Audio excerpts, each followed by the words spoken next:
Welcome back to Chris and Retro. Tonight I'm going to talk about course correction. I'm going to do a little bit of, I've done versions of this before in terms of how I'm going to present this tonight, and hopefully it's something you find useful. Um, we all go through stages in our life where we have to go through change, and sometimes it's of greater degree than others, and some people go through more serious change than perhaps you are going through right now. I know that I've gone through varying degrees of that situation where I'm either dealing with a full-blown life recovery situation through my addiction, or just in support of others that they're going through theirs. But either way, we all come to a place where we've got to, we just can't take it anymore, and we've got to figure out something to do here. And I think there's a lot of damaging behaviors we have through fear and other things that cause us not to ever pull the trigger on change or course correction. And tonight, what I'm going to do is just kind of walk through a few options or a few things that we should consider as we go through change that I personally have found to be useful. And so I hope you do too. And I'll try to present this in a way that makes sense and something that you can find that's reusable in your life. So I did put together just a quick little presentation for you. I'll try to figure out this will probably work best. All right. So you may find yourself in a situation. So perhaps that situation has some negative outcomes. I guess what this is kind of is like, how do I think to start thinking through that I might be in this circumstance? And this is not intended to capture all situations, but what I'm trying to do is just generalize, when we're in these circumstances where we do have to make a change, it's usually not some subtle thing in the context of what I'm trying to provide for you. It's usually something more substantial. And what I'm trying to do is give some practical ways that I've looked at it and it's worked for me, and hopefully it works for you. So, you might find yourself in a situation that has a lot of negative outcomes. Clearly, if you're in active use of addiction, or if you've got something else going in your life where it just seems like everything you touch just blows up. I've certainly had several seasons in my life that it felt like I couldn't touch anything without burning it to the ground. Second thing is, my objectives and my plans are really inconsistent. So I might say that I want to have a high performing career, but yet my plans for today and for the weekend might be to party to the ground and just deal with that yesterday. Or let's say that my objectives are to be financially stable, but yet the very next Amazon deal or the next time I walk through Walmart, I'm going to, spend all I've got. Or I might, let's say, spend right after I get a paycheck, and I don't really have anything at the end of the month because my objective was to be financially healthy, but my plan is actually just to satisfy myself initially. Those are a few examples, but hopefully they resonate. The next one is I drain my stamina and there's really no change. Now, there's a lot of reasons why we do that. For some people, we get hung up on being noble warriors for others, and our reward is our nobility, but yet we don't find there's anything really charging the batteries. So your stamina is a real indication that you might need to take a look at something else. Or if you're constantly just having to struggle to have stamina, maybe you're burning right through it, and then you got to figure out how to refresh yourself the next day. And particularly if you're using unhealthy coping mechanisms to refill your stamina, and then you find that it really is getting nowhere, which usually they don't give you stamina, they just give you instant gratification. Either way, if your stamina is draining in your current situation, you're not seeing any change, this might be an indication you need to make some change. This might be an indication of a course correction. And that's really what the situations I'm describing is that, certain circumstances we find ourselves in, these might be the things that would say, okay, yeah, for you, it's time to have some change. Trust issues, that's a big one all around. Either, no matter who you're looking at, you just have learned not to trust people based on their inconsistent or lack of support in your life. Your inventory if your inventory is more about others than it is about yourself, probably time to do some real serious self-reflection about the state that you find yourself in. Generally, you'd have a feel that this is just not working. I need change. But perhaps you've had that feeling for a long time and you really don't know what to do with it. So I think there are options. And for me in my life, some of the change and course correction stuff that I've done is really around a few things. And some of those things are my willingness. First of all, you got to be willing to make change for yourself and make change in your circumstance. If you're not willing to do that, you're not willing to course correct, all those thoughts about the need for course correct really goes nowhere. And there has to be some urgency. So for me, procrastination can be a challenge. It's actually one of my 3 triggers for addiction: fear, procrastination, controlling behavior. And the way they dance together is that fear is a real driver. So fear is a real driver for my anger too. Fear of consequence for somebody I love, or fear of circumstance of myself. But fear can have certain levels of fear in my life. And if it's something I just don't know what to do with, I'll put it off because I'm afraid to know what to do with the thing, or I just don't know what to do with it. And it's becoming a stress or a fear, and I'll put it off. If I put it off too long, now I feel like I've completely lost control. Because I've lost control, that makes me afraid. So I'll put it off even more. And eventually this cycle goes until I drink just to hide from it for a minute because I can't figure out what to do with it. Before you get there, have a sense of urgency to deal with your circumstances, no matter how afraid you are. Go through that fear around it, or whatever you have to do, but get through it. Take an honest personal inventory. Now, one of the things that I've fallen into the trap of is when I look at inventory, I'm looking at all the things wrong with me and the things I need to fix. Rather than take an inventory, which is the totality of the things I have at my disposal with nobody else's influence, that are contributing to my current state or could contribute to the objectives that I would like to accomplish. So, for example, if I have if I'm only looking at all the things that I don't do well that got me here, I'm never really going to find the tools that I have that are going to be most valuable for me to get beyond in this course correct state.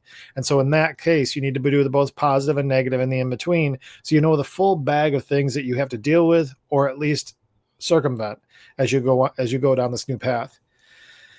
Now, again, one of the big things that we fall apart when we actually do try to change our lives is we bite off more than we can handle. I would encourage you on day one is just to really look at a 24-hour action. What's the first step you're going to take in this new road to pull yourself out of the circumstance that you're in? What's step one? What's day one? That's not referring to AA or NA relative to the 12-step programs. What I'm just suggesting is that there is a first step in whatever it is. Now, if you are in an NA or AA program, that first step is to recognize that you're powerless over your addiction. Maybe that's true to you in whatever circumstance you find yourself in, is just general powerlessness. And sometimes that's the very first action that you do take to get to the first step you take. And that first step you take is to recognize, and I think this applies to all things, is that there is a God, there is a higher power as you understand him.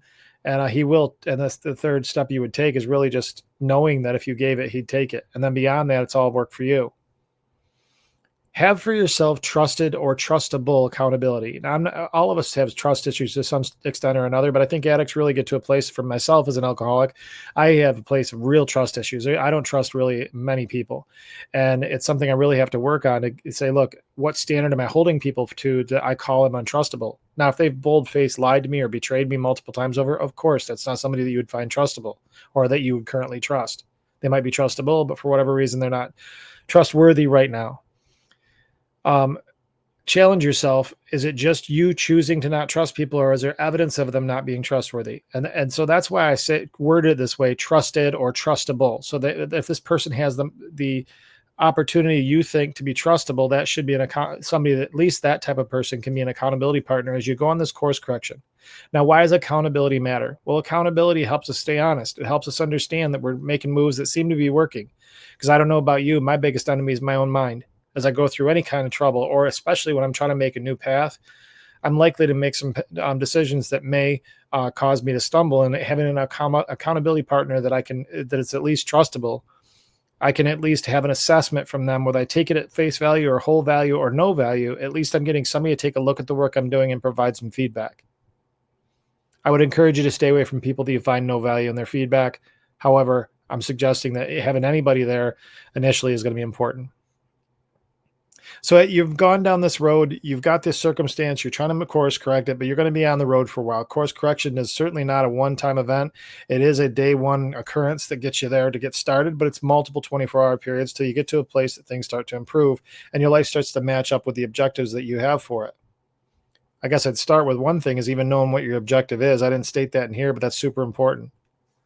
So once you're on the road, that's not enough. So you already got yourself in a course correction. You're heading down better pathways. You're feeling better. Your stamina is better. You're starting to feel like there's some hope. How do you stay on that road? Well, a few of the things that I have done is to make sure I'm constantly assessing my personal inventory. Now you say, Chris, why would you do that? You've already done that in the second slide you showed. Well, the fact is that I think that our tool belt gets more full as we grow. So keep going down your personal inventory. And in fact, some of those things that you may have looked at as a detractor, you may have gotten yourself to a place that they've become tools for you to use to grow. Or even maybe the story in your mind, as you understood what you were doing wrong and the nature of what it is that you fail at, maybe just assessing that and see if that still is a weakness or not, or at least that exercise will at least remind you of things that you need to stay clear of. That 24-hour intervals of assessment early on. So I said 24 hours to get started. That all I'm just saying is there's got to be a day one for things to change. But I would suggest that you continually have an assessment within 24 hours, very short windows of time here as you're taking action. So not only is it an accountability measure, but on top of it, it can provide you a tremendous amount of momentum as you start to see the encouragement of daily progress. If you make the window much longer, you're less likely to have a sense of urgency. Now, if you recall, when I first started talking about this, I talked about the sense of urgency. So if you do not have a short window of accountability and assessment of your progress that can at least show that at least over a period of a couple of those, you should be seeing some progress, no matter how modest it is. If you're not, then you might want to challenge yourself and if you've made the move correct or not. It's going to be a tough balance between what's too soon to make another change, what's too long, and I think 24 hours lets you start to get at least directionally to understand how things are going for you. Own what you own. Um, I've attested to on this show before that, if I'm really honest with myself, about 90% of what goes on in my day in my head, even right now, is obsessing, scheming, planning for things that I really don't have any control over, but they're the things that are bothering me. So I'm trying to find some way to fix them. I like to try to fix things. For me, I'm a doer, and I can really cause myself some headaches with that, but it's really not my business to own the things I don't control. However, there are going to be plenty of things that are within my control, and those things I own. So own what you own. Now, the higher power piece, this is not to make every single thing here a spiritual component. However, we are spiritual beings, and this is a part of our life 24 hours a day. And I think that recognizing there is something beyond you that should be there to support you, the minute that you start laying these things that are out of your control into that spiritual realm, you start getting less overwhelmed and recognize that for today, those are things that are not in your control, and they're things you probably shouldn't even have to worry about right now, because yes, they may need to be dealt with, and perhaps they'll take care of themselves, and maybe they'll just be waiting around for when you have the tools to actually handle that type of stuff. So really important that you understand who it is or what it is that you consider to be your higher power, and in that place is where you lay the things you can't control. Now, feedback from accountability partners. Again, you may find somebody that you may not necessarily trust because of whatever criteria it is that you believe is trustworthy, but they might be people that have attributes that show that they probably are a trustable person. And one of the ways you can assess that is by results. If their life is showing results that are similar to what you're looking for in your life, I'd say that's a trustable person that you might eventually trust, but they are at least a good accountability partner because the results for their objective have manifested themselves, and that might be somebody that you want to model your life after. Now, I'm not suggesting in any of these things this is the perfect pathway for you to course correct life. It may not be. But what I can say is these are reasonable and practical matters that I've used for my life that have worked. My issue is discipline. Do I stay the course? Stamina, I talked about it in the first piece, stamina. And stamina is a good diagnostic to understand if you're not living a life that's matching your objectives, but it also can be something you've got to maintain as you continue to grow down the course.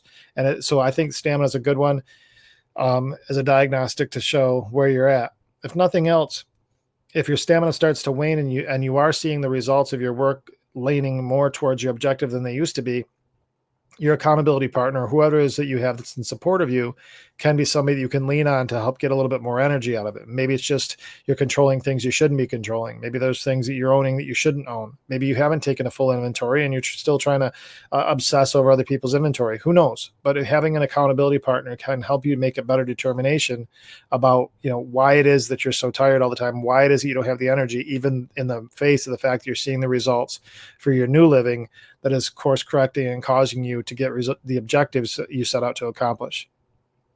I wanted to share this with you tonight because I think that we do an awful lot of yip yap and yammering about things that suck.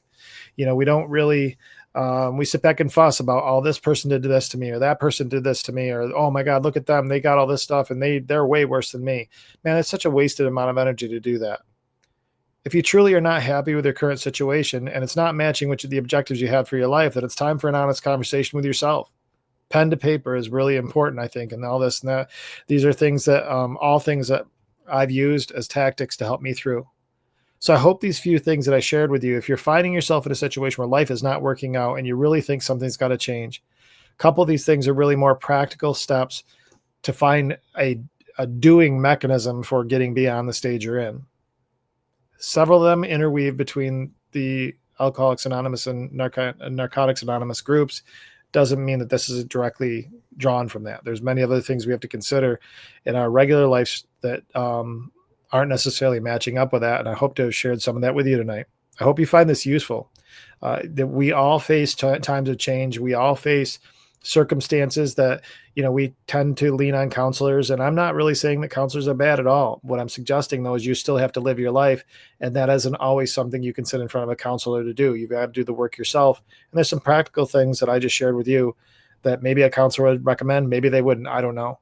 But for my life, these are a few things that I thought I would call out to you tonight. If you find yourself in a circumstance where you just can't take it anymore, things aren't working out, your objectives are not matching in all this effort you're putting in, and you're exhausted and you can't figure out what to do, it's time to course correct. Don't procrastinate on it. Get started in the very next 24 hours, and perhaps use some of the tips that I've shared with you tonight. Maybe it'll help you find better days too.